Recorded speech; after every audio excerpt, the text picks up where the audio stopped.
Generación.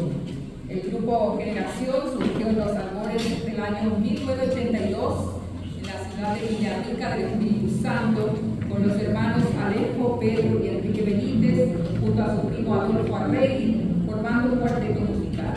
Posteriormente se agregan nuevas personas. El grupo ha realizado giras por Argentina, Uruguay, Colombia, Brasil, Estados Unidos y Europa, interpretando canciones populares, polcas, guaranías, boleros, tangos, baladas, rajido doble, entre otras, y además canciones del amplio repertorio latinoamericano y universal.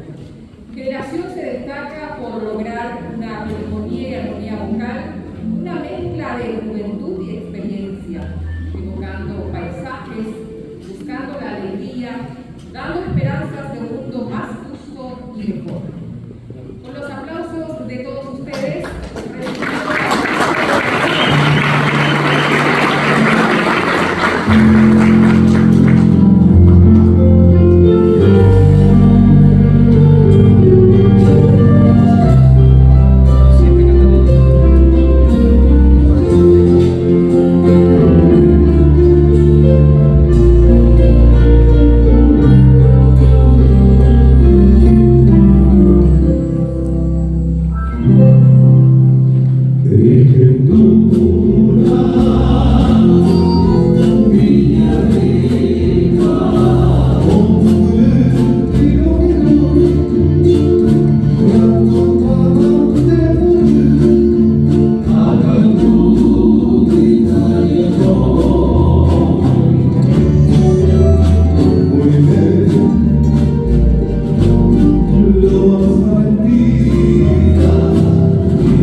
Hey,